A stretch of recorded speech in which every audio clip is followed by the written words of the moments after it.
भारत में एक ओर जहां कोविड के मामलों में लगातार कमी देखी जा रही है, वहीं मौतों का आंकड़ा धीरे धीरे तेजी से बढ़ रहा है। आपको बता दें, 8 मई की अगर बात करें तो भारत में 4 लाख मामले सामने आए थे और 4,000 मौतें हुई थी।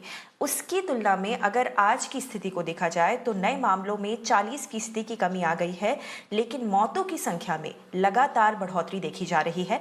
एक्सपर्ट्स का कहना है कि कोविड से जुड़े मामले भले ही अब कम हो गए हों, लेकिन अस्पतालों में आईसीयू पे जो बोझ है वो अभी भी बरकरार है। अधिकतर मामले अभी भी गंभीर हैं और इन्हें सुनिए एक्सपर्ट्स का क्या कहना है। Recently, we have seen large number of deaths reported due to COVID-19 patients, and it is not coming down despite the decrease in the number of the COVID-19 positive patients. Firstly, this is happening because this time the infectivity was very high, and due to this, a large number of populations has got infected, and still these patients are admitted in the ICU wards and different setups. So these patients which are admitted in the hospital, still they are improving, and certain patients, if deteriorates, they are managed in the high dependency unit or the ICU, and such patients almost takes 20 to 25 days before they succumb to the COVID-19. So the death rate will not come down now. It will take time, at least 10 to 15 days. So when the death rate will come down. Also, few patients due to post-COVID complications, there also death has been reported in such patients. So that is also contributing to the death in the COVID-19.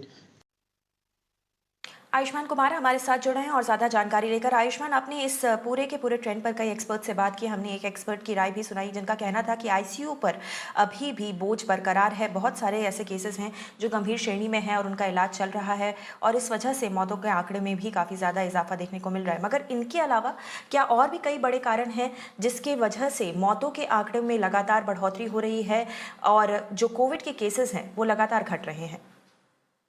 देखिए गौरी, लगातार पिछले अगर 7 दिन का rolling average की बात स्वास्थ्य मंत्रालय करता है, तो आप अगर उसको देखें तो आंकड़े तो लगातार कम रहे हैं, लेकिन मौतों की संख्या में कमी नहीं आ रही है। इसके 2 पहलू जरूर सामने आए हैं गौरी, एक्सपर्ट से बात कर। एक तो ये कि सीवियरिटी इस बार थोड़ी ज्यादा जो दिख रही है, और चूंकि स्केल इतना बड़ा है, तो जो सिम्टोमेटिक पेशेंट्स हैं जब वो अस्पताल पहुंच रहे हैं, तो या तो अस्पतालों में पहुंचने में देरी हो रही है, जिसके कारण इन्फेक्शन लेट से डिटेक्ट हो रहा है और मौतों की संख्या बढ़ी है। साथ ही साथ जो आईसीयू पर लोड है गौरी, हालांकि अब जनरल वार्ड्स पर लोड कम हुआ है, जो कि आगे जाकर कुछ समय में ये आईसीयू पर भी ट्रांसलेट होगा, लेकिन अभी की मौजूदा स्थिति में, चूंकि पिछले कुछ समय में लगातार भारत में 4 लाख से ज्यादा मामले आ रहे थे या 3,80,000 से ज्यादा मामले आ रहे थे, तो वो जो लोड है वो अभी भी आईसीयू पर है, जिसको स्टेबलाइज करने में एटलीस्ट ये एक्सपर्ट्स का मानना है और डॉक्टर्स का मानना है जिन्होंने आईसीयू में अभी मौजूदा स्थिति को निगरानी में रख रहे हैं।